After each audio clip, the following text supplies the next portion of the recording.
I still remember the night that changed everything. The air in the grand dining hall was thick with the scent of expensive perfume and cigar smoke.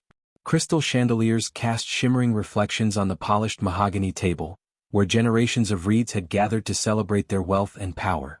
To an outsider, it might have looked like a scene from a fairy tale, elegant, opulent, untouchable. But beneath the surface, it was a battlefield, and I was the unwitting soldier sent to fight without armor. My name is Sophia Reed, and this family, this so-called dynasty, was built on ruthlessness. Reed Capital, the investment empire my father Richard helmed, wasn't just about money, it was about domination. They didn't acquire companies, they devoured them, sucked them dry until nothing remained but hollow shells. And as for women? We were ornaments at best, tools at worst. Marriage alliances, political pawns, or simply silent shadows fading into the background. Take my mother, Margaret Reed, for example. Once she'd been ambitious, a woman with dreams of becoming a trailblazer in finance. But marriage crushed those aspirations under its iron heel. Now she sat stiffly beside my father, her eyes dull and distant, a living testament to what happens when you let others define your worth. She often whispered warnings to me, "Sophia, don't aim too high. Women are meant to serve, not lead." Her words stung, not because they came from malice but because she believed them. That's what made them worse. That evening, I dared to step out of line. I foolishly hoped, that maybe, just maybe, they would see me differently. I had spent years preparing for this moment, earning my MBA, crafting business plans late into the night while everyone else slept. My dream was simple yet audacious: to build a consulting firm that could help struggling businesses thrive instead of being swallowed whole by predators like Reed Capital. It was a vision born out of frustration, a rejection of everything our family stood for. The laughter started almost immediately. As soon as I mentioned my plan, the room erupted. My father leaned back in his chair, his face twisted into a sneer. "You think anyone will pay to hear you lecture them about business?" he scoffed. "You're just a girl who's never faced the real world." His tone cut deeper than any blade ever could. But it wasn't just him. Lucas, my older brother, the golden child, the heir apparent, chimed in with a smirk. "If you really want to try your hand at business, why don't you start by pouring wine for me? That's more your speed." Even the silence from my mother felt like a betrayal. She sighed, shaking her head. "Sophia, you can't keep dreaming forever. Be realistic. Find a wealthy husband to rely on." Their words hung heavy in the air, each one landing like a blow. Then came the final insult. Uncle Charles, drunk on scotch and superiority, bellowed loud enough for the entire table to hear, "Girls like her are only good for secretarial work." Laughter rippled through the room, sharp and mocking. I gripped the stem of my wine glass so tightly I feared it might shatter. My cheeks burned, but I refused to let tears fall. Instead, I scanned the faces around me, all gleeful, all dismissive, and realized something profound. They truly believed I was worthless. Not just incapable but irrelevant.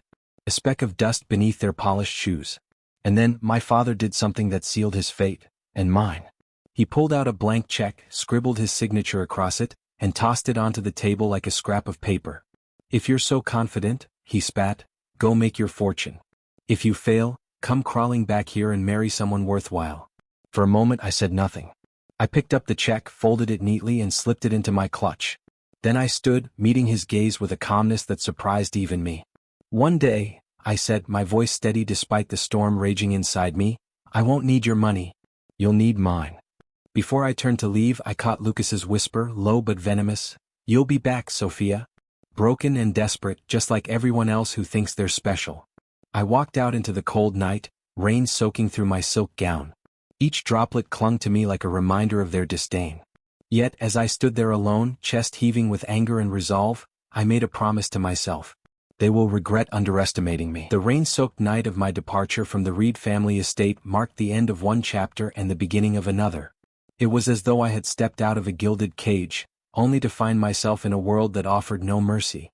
For weeks after that fateful dinner, I barely slept. My mind raced with questions. Where do I even start? How can I compete against a machine like Reed Capital without resources or allies? But beneath the fear, there burned an unshakable resolve, a fire fueled by their contempt. I knew secrecy would be my greatest weapon. If anyone suspected what I was building, they'd crush me before I could take my first step. So I created a facade. By day, I became Sophia Reed, the lowly administrative assistant at a small consulting firm, an invisible cog in someone else's wheel. By night, I transformed into the CEO of Summit Solutions, the company I had dreamed of since my MBA days. The irony wasn't lost on me. While I typed memos and fetched coffee for executives who dismissed me as just a girl, I was quietly orchestrating strategies that would save failing businesses from ruin.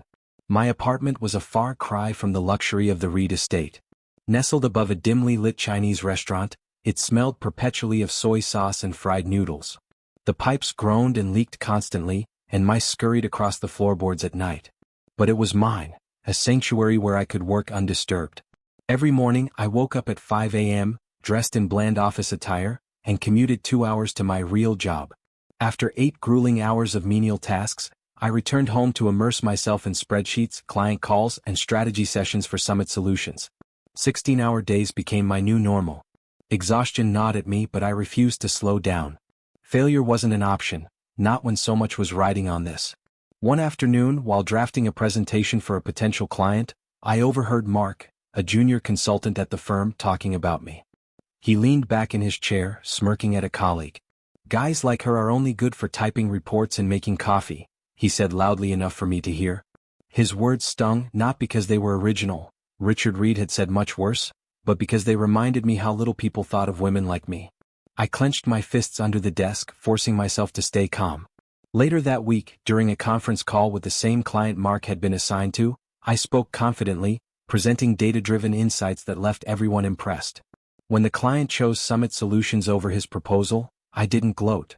Instead, I simply sent him a polite email thanking him for referring them to me. Petty victories weren't worth my time. But challenges came thick and fast. My first major test arrived sooner than expected.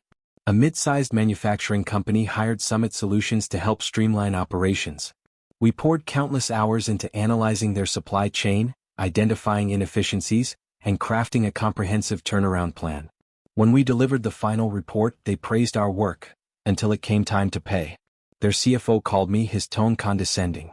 "No offense, Miss Reed," he began, "but trusting a young woman with something this critical is risky. Frankly, we don't see the value in paying for your services." I wanted to scream.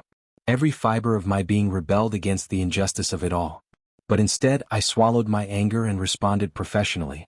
"If you feel the quality of our work doesn't justify payment, perhaps we should discuss further adjustments," I suggested diplomatically. Privately, however, I seethed. This wasn't just about money, it was about proving myself in a world that doubted me at every turn. Refusing to let them walk away scot-free, I dipped into my dwindling savings to hire a lawyer. The legal battle dragged on for weeks, each phone call and meeting chipping away at my patience. One particularly tense evening, I sat alone in my apartment, staring at piles of documents spread across the kitchen table. My head throbbed, my vision blurred, and for a moment I considered giving up. What was the point of fighting so hard if no one believed in me? Then I remembered Richard's sneer, Lucas's mocking laugh, Margaret's resigned sigh. They thought I'd fail. They thought I'd crawl back begging for forgiveness. That thought alone reignited my determination. Late one night, after hours of negotiation, the opposing counsel finally relented. The manufacturing company agreed to settle, albeit reluctantly. As I hung up the phone, tears streamed down my face, not from relief but from sheer exhaustion and triumph. I had won, not just the case but a small victory against the system stacked against me. But just as things seemed to stabilize, disaster struck again. A key client, whose account made up nearly half of Summit Solutions' revenue, abruptly terminated their contract. Rumors swirled that Reed Capital was circling around them, pressuring them to sever ties with us. Panic set in. Without that income stream, Summit Solutions teetered on the brink of collapse. For 3 sleepless nights, I pored over financial statements, brainstorming ways to salvage the situation. Coffee cups piled up beside me, each sip bitter and metallic on my tongue. Desperation clawed at my chest as I dialed old acquaintances, pleading for loans or partnerships. One former classmate answered, his voice tinged with pity. "Sophia, stop pushing yourself beyond your limits. Go home, admit defeat, and move on." His words cut deeper than any insult ever had. Not because they were cruel, but because part of me wondered if he was right. Was I chasing an impossible dream?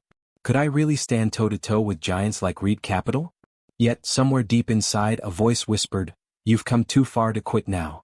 In a last-ditch effort, I gambled everything I had left on acquiring shares in a struggling tech startup. It was reckless, borderline suicidal. But sometimes you have to bet big to win big. Over the next few months, I implemented a bold restructuring plan, trimming unnecessary costs, renegotiating supplier contracts, and pivoting their product line toward emerging markets. Slowly but surely the company began to stabilize, and then thrive. Within 6 months, its valuation skyrocketed, generating profits 5 times greater than my initial investment. That moment, the realization that I'd pulled off the impossible, felt surreal. Sitting in my tiny apartment, surrounded by chaos, I allowed myself a rare smile. For the first time, I truly believed I could succeed. Not despite the odds but because of them. The success of Summit Solutions was intoxicating. For the first time in my life I felt truly unstoppable. But as they say, pride comes before a fall, and Reed Capital was about to remind me just how dangerous it was to stand in their way. It started with a whisper. A colleague at the consulting firm where I worked casually mentioned that Reed Capital had set its sights on acquiring a struggling hotel chain called Haven Retreats. The news sent a chill down my spine. Haven Retreats wasn't just another failing business, it was an institution, a sanctuary for weary travelers and locals alike. Its collapse would mean hundreds of job losses and the end of a legacy spanning decades. And knowing Richard's methods, he wouldn't stop until every last drop of value had been squeezed out of it. I couldn't let that happen. Not this time. Using some old contacts from my MBA days, I arranged a secret meeting with Haven Retreats' board of directors. They were desperate, willing to listen to anyone who could offer them a lifeline. When I walked into the conference room, I saw defeat etched onto their faces. Papers were scattered across the table, coffee cups left untouched, and the air hung heavy with resignation.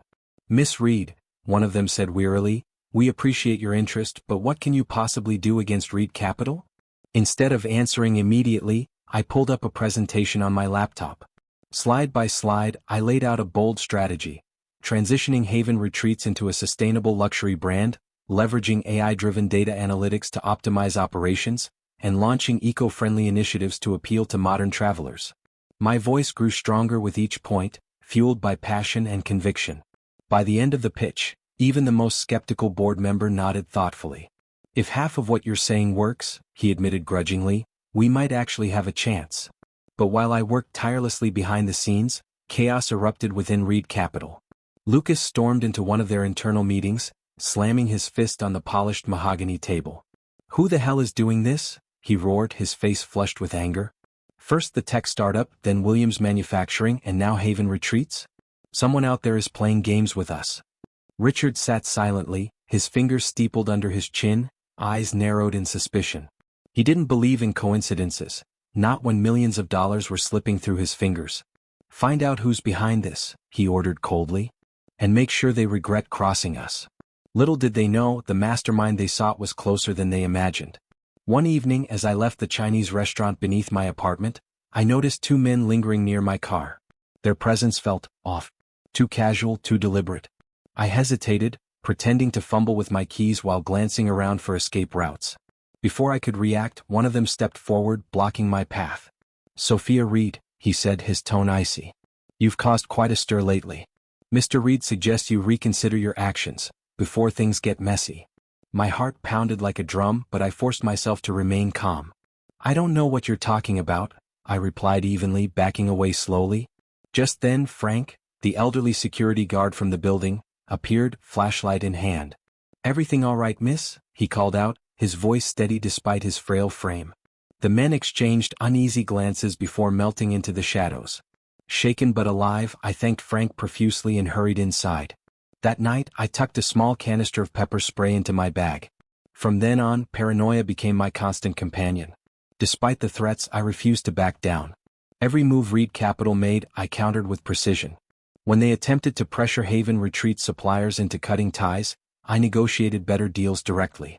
When they spread rumors about the company's impending doom, I organized PR campaigns highlighting our sustainability efforts and winning over public opinion.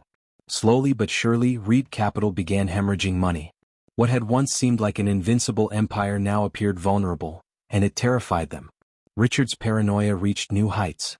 At family dinners, which I no longer attended, he grilled Margaret and Lucas relentlessly, convinced someone close to him was betraying his trust. Accusations flew like daggers, fracturing the already strained relationships within the Reed household. Meanwhile, Lucas grew increasingly unhinged, blaming everyone except himself for their mounting failures. "This isn't possible," he shouted during one particularly heated argument. No one could outsmart us, not unless they're working from the inside. As Reed Capital unraveled, I allowed myself a moment of quiet satisfaction. Yet, I knew better than to celebrate prematurely. Richard was many things, ruthless, calculating, relentless, but above all he was thorough. Sooner or later he pieced together the truth. And then came the moment that froze me in my tracks. Late one night, as I reviewed financial reports in my apartment, I glanced out the window and saw him. Richard Reed stood across the street, partially obscured by the dim glow of a street lamp. His expression was unreadable, but his gaze burned with intensity. For a fleeting second our eyes met through the glass. Then, without a word, he turned and disappeared into the darkness. My hands trembled as I lowered the blinds. Had he figured it out? Was this the beginning of the end? Or merely the calm before the storm? The confrontation I had been dreading, and secretly anticipating, was finally here. Williams Manufacturing, a family-owned company with roots stretching back over a century, stood at the precipice of ruin. For generations, it had been more than just a business. It was a lifeline for hundreds of families in the small town where it operated. If Reed Capital succeeded in its takeover bid, the consequences would be devastating. Mass layoffs, asset liquidation, and the erasure of an entire community's way of life. I couldn't let that happen, not again. But this time I knew the stakes were higher. The battle for Williams Manufacturing wouldn't just determine the fate of one company, it would expose my true identity to the world, and to the very people who had dismissed me as insignificant. To prepare, I did something no other CEO or strategist would have considered. I listened. Not from behind a desk or through filtered reports, but face-to-face, heart-to-heart. I spent days walking the factory floors, speaking with workers whose hands bore the calluses of decades of labor. I sat with them during lunch breaks in the cafeteria, sharing simple meals and hearing their stories. One elderly machinist named Joe told me how his father and grandfather had worked at Williams before him. "This place isn't just a job," he said, his voice thick with emotion. "It's our legacy." Their trust became my greatest weapon. Together, we crafted a defense strategy rooted not in cold calculations but in shared humanity. I showed them data models and financial projections, yes, but I also reminded them why Williams mattered. Why they mattered. By the time the final negotiations approached, I wasn't fighting alone. An entire workforce stood beside me, united by purpose and determination. The day of the decisive meeting arrived. The conference room buzzed with tension, every seat occupied by lawyers, executives, and stakeholders. At the far end of the table sat Richard Reed, flanked by Lucas and Margaret. Their presence loomed large, a reminder of everything I had fought against, and everything I still needed to overcome. When it was my turn to speak, I took a deep breath and stepped onto the podium. As I adjusted the microphone, I noticed the subtle gasps rippling through the room. My appearance drew immediate attention, not because of any grand gesture but because of what I wore, the same black dress I'd worn to that fateful family dinner years ago. It was deliberate, a silent declaration that I hadn't forgotten where I came from, or what they had done to me. The room fell silent. Every eye was fixed on me, some curious, others hostile. Then the whispers began. "Is that Sophia Reed?" someone murmured. Another voice confirmed it. Panic flickered across Margaret's face, her hands trembling as she clutched her handbag. Lucas shot up from his chair, pointing an accusatory finger at me. "You betrayed us," he shouted, his voice cracking with rage. "You're no longer a Reed." His words hung in the air like daggers, but I didn't flinch. Instead, I turned to face Richard. His expression was unreadable, though I could see the storm brewing beneath his steely gaze. Slowly, deliberately I spoke. "Father," I began, my tone calm but laced with steel, "you taught me that power is everything. That dominance defines success. But today I'm going to prove something different." I paused, letting the weight of my words settle over the room. True strength doesn't come from crushing others, it comes from lifting them up. From using intelligence and empathy to create value, not destroy it. Margaret sobbed quietly into her hands, her shoulders shaking. Whether out of shame, regret, or both I couldn't tell. But Richard remained silent, his jaw clenched so tightly I thought it might break. For the first time in my life I saw uncertainty in his eyes, a crack in the armor of invincibility he had always worn. As I continued, outlining Summit Solutions' plan to save Williams Manufacturing, I felt a strange sense of liberation. No longer was I hiding in the shadows, operating under pseudonyms or veiled identities. This was me, Sophia Reed, unapologetically standing in the light. And with each slide of my presentation, the tide shifted further in our favor. Investors nodded approvingly. Workers exchanged hopeful glances. Even some of Reed Capital's own allies began to waver, sensing the inevitability of defeat. By the end of the session, the outcome was clear. Williams Manufacturing would remain independent, fortified by new partnerships and innovative restructuring plans spearheaded by Summit Solutions. Reed Capital's offer was rejected outright, leaving them empty-handed and humiliated. But the real victory wasn't just about winning the deal. It was about proving a point, one that resonated far beyond the confines of that conference room. As I gathered my notes and prepared to leave, I caught Richard staring at me, his lips pressed into a thin line. There was no anger in his gaze now, only resignation. For the first time, he saw me not as his daughter, but as an adversary worthy of respect. And yet, despite the triumph, I felt no joy, only resolve.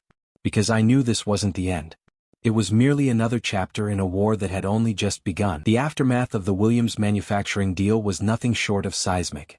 Reed Capital, once an untouchable titan, now stood on shaky ground.